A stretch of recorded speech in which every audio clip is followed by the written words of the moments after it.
আসসালামু আলাইকুম প্রিয় দর্শক, আপনাদের সকলকে আমন্ত্রণ জানাচ্ছি অন্য মঞ্চের আলাপচারিতায়।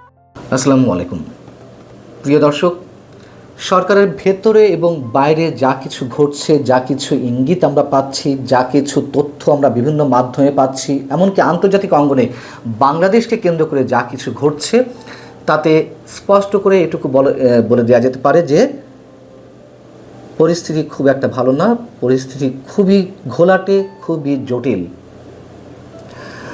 এবং আগামী কয়েকদিন খুবই ক্রুশিয়াল, কখন কি হয় কিছু বলা যায় না। যেমন 5 আগস্ট অভ্যুত্থানের 1 বছর পূর্তির 2-3 দিন আগে প্রধান উপদেষ্টা প্রেস সচিব মিস্টার শফিকুল আলম বলেছিলেন যে আগামী 5-6 দিন খুবই ক্রুশিয়াল, দেশ কোন দিকে যায়, সরকার কোন দিকে যায় সেটি এর মধ্যেই স্পষ্ট হয়ে যাওয়া সম্ভব হবে। কিন্তু তার সেই 5-6 দিনের সঙ্গে সম্ভবত আরও কয়েকদিন এক্সটেন্ড করা হয়েছে বা এক্সটেনশন হয়েছে। কয়েকটা ইঙ্গিত দিই, প্রকাশ্যে যা আসছে সেখান থেকে আমরা কিছু কিছু হিসাব সমীকরণ মিলিয়ে নিতে পারি।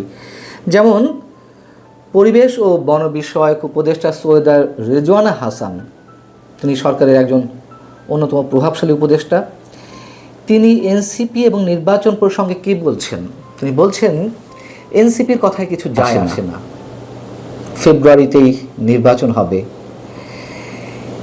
এনসিপি সম্পর্কে, জাতীয় নাগরিক পার্টি সম্পর্কে একদিন আগেও কি এই ধরনের টোনে কোনো উপদেষ্টা কথা বলতে পারেন, কোনো ধরনের মন্তব্য এভাবে করতে পারেন আমরা কল্পনা করতে পেরেছি?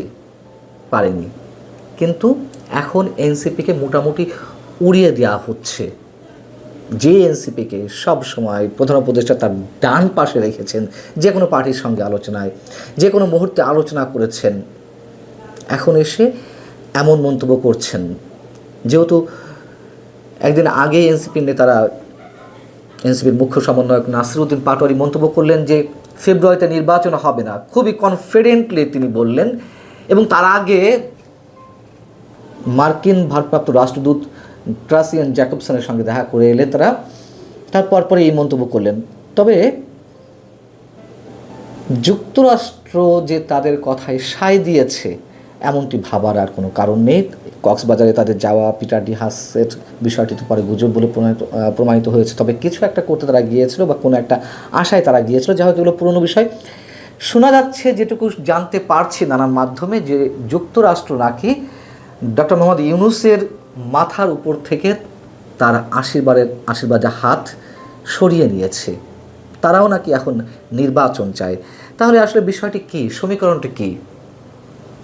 আমি নিজে বরাবরই বলে আসছি, এখনও বলছি, নির্বাচন না হওয়ার সম্ভাবনা 99%, হবে না বললেই চলে। কিন্তু যুক্তরাষ্ট্র নির্বাচন চায়। এবং আমি নির্বাচন হবে না বলতে কোন প্রসঙ্গে বুঝিয়েছি? নির্বাচন তো হতেই হবে একটা সময়। এই সরকারের অধীনে নির্বাচন না হওয়ার সম্ভাবনার ক্ষেত্রে বলেছি, অথবা ডক্টর মোহাম্মদ ইউনূস নির্বাচন দেওয়ার সুযোগ পাবেন না। এখন যুক্তরাষ্ট্র নির্বাচন চাই, কোন ফরম্যাটে চাই সেটিও তো একটু বিবেচনা নেওয়া দরকার। ডক্টর মোহাম্মদ ইউনূসকে রেখে নির্বাচন চাই, নাকি নতুন কোনো সরকারের অধীনে নির্বাচন চাই? সেই সরকারের রূপরেখাটি আবার কী হতে পারে? হাইকোর্টে যে রেফারেন্স পাওয়া গেছে, বা আমরা যেটুকু জানছি যে তত্ত্বাবধায়ক সরকার ফিরে আসার ব্যবস্থা হয়েছে, সেটি এখন কোন প্রক্রিয়ায় হবে সেটি নিয়ে আলোচনা হতে পারে। নাকি ডক্টর মোহাম্মদ ইউনূস সরকারকে সরিয়ে এ ধরনের অন্য কোনো অন্তর্বর্তী সরকার, নাকি তাকে রেখেই আবার হবে? নানান ধরনের জটিলতা রয়েছে। এদিকে গত 2 দিন ধরে রাষ্ট্রপতি মোহাম্মদ শাহাবুদ্দিনের ছবি বিদেশি মিশনগুলো থেকে সরানোকে কেন্দ্র করে নানান ধরনের গুঞ্জন শোনা যাচ্ছে। এ বিষয়ে আমি যতটুকু জানি, যতটুকু আমার পার্সোনাল জায়গা থেকে ইনফরমেশন পাওয়ার, সেক্ষেত্রে আমি এর আগের কন্টেন্টটা আপনাদের আদ্যপন্ত জানিয়েছি যে কোন পর্যায়ে, কোন পরিস্থিতিতে ছবিগুলো নামাতে বলা হয়েছে বা সরানো হচ্ছে। এবং শুধুমাত্র জেলাসি থেকেই কি প্রধান উপদেষ্টা রাষ্ট্রপতির ছবি নামানোর নির্দেশ দিয়েছেন এমন প্রশ্ন তুলেছে। তার কারণ বিদেশি মিশনগুলোতে তো প্রধান উপদেষ্টার অথবা অন্তর্বর্তীকালীন সরকার কিংবা তত্ত্বাবধায়ক সরকার বা নির্বাচনকালীন সরকার প্রধানদের ছবি থাকে না, এটা আমরা জানি। সেখানে শুধুমাত্র কেন শুধুমাত্র রাষ্ট্রপতির ছবি থাকবে সেই জায়গা থেকে একটা জেলাসি তার মধ্যে কাজ করতে পারে।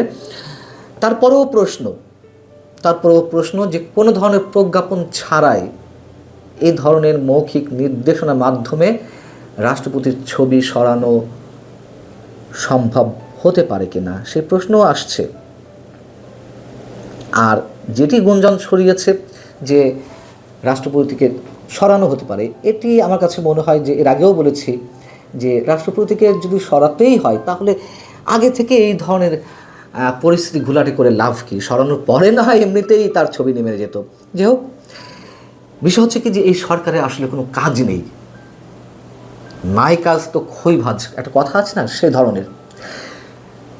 সারা দেশের বিভিন্ন বিশ্ববিদ্যালয়ের হলের নাম থেকে শুরু করে বিভিন্ন স্থাপনার নাম তারা চেঞ্জ করলো, এই সরকার চেঞ্জ করলো। শহীদ বুদ্ধিজীবী থেকে শুরু করে বিজ্ঞানী, কবি, সাহিত্যিক এবং মুক্তিযুদ্ধে যাদের অবদান রয়েছে সেই সব নাম ধুয়ে মুছে একেবারে শেষ করে ফেলা হলো। বিশেষ করে মুক্তিযুদ্ধে যাদের অবদান রয়েছে এবং যারা হিন্দু ধর্মের ব্যক্তি, কোনো দরকার ছিল না তো এগুলো করার। মুক্তিযুদ্ধের বা মুক্তিযোদ্ধার সংজ্ঞা নির্ধারণ করা, এই কাজগুলোও তারা করেছে অহেতুক, যার কোনো দরকার নেই একটা অন্তর্বর্তী সরকারের জন্য। সেই কাজগুলোতেও তারা হাত দিয়েছে, যা নির্বাচিত সরকারও করে না। এবং সৈয়দা রেজওয়ানা হাসান তিনি রবিবার আরও যে প্রসঙ্গে কথা বলেছেন সাংবাদিকদের সামনে, সেটি হচ্ছে আগামী জানুয়ারি থেকে চীনের সঙ্গে তিস্তা মহাপ্রকল্পের কাজ শুরু হচ্ছে, এমনটা ঘোষণা তিনি দিয়েছেন। এবং 10 বছরের জন্য প্রকল্প নেওয়া হবে। নদী ভাঙন, বন্যা নিয়ন্ত্রণ এবং শুষ্ক মৌসুমে পানি ধরে রাখাই প্রকল্পের বড় লক্ষ্য। এবং এই যে তিস্তা বহুমুখী প্রকল্প, এটি অবশ্যই আমাদের অবশ্যই প্রয়োজন। কিন্তু আমরা তো আন্তর্জাতিক ষড়যন্ত্রের মধ্যে পড়ে গেছি, দুপক্ষের টানাটানির মধ্যে। একদিকে চীন খুব আগ্রহ দেখাচ্ছে, তারা এই প্রকল্পে অর্থায়ন করতে চায়, কিন্তু এটাও তো সত্য কথা যে অর্থায়নের মাধ্যমে এই প্রকল্পে চীনের স্বার্থ রয়েছে। ভারতের চিকেন নেকের কাছে যেই প্রকল্প গড়ে তোলা হবে সেখানে থেকে তাদের কারিগরি টিমের মধ্যে এমন অনেকে আসবেন ওপারের বিষয়গুলো নজরদারি করার জন্য, ভারতের বিষয়গুলো বিশেষ করে ভারতের 7 সিস্টার্সের উপরে নজরদারি করার জন্য। আবার এ কারণেই ভারত কোনো মতেই এই প্রকল্প চীনের অর্থায়ন হোক তা তারা চায় না। তারা নিজেরাও এই প্রকল্পে অর্থায়ন করতে চেয়েছিল আওয়ামী লীগের শেষ সময়ে এসে, এবং এই বিষয়টি নিয়ে অনেক দূর গড়িয়েছিল। চীনও এত বেশি আগ্রহী যে 2024 7 জানুয়ারি নির্বাচনের পরপরই বাংলাদেশে নিযুক্ত চীনা রাষ্ট্রদূত ইয়াং ওয়েন তিনি কয়েক দফায় শেখ হাসিনা থেকে শুরু করে মন্ত্রিপরিষদের অনেকের সঙ্গে তিনি বৈঠক করেছেন যে নির্বাচন তো শেষ, এই প্রকল্পের কী হলো। এবং যদি সত্যিই চীনের অর্থায়নে এই প্রকল্প করার উদ্যোগ জোরে সোরে এগিয়ে নিয়ে যাওয়া হয়, সেক্ষেত্রে ভারতও নিশ্চয়ই বসে থাকবে না, তারা তাদের প্ল্যান অনুযায়ী এগোবে।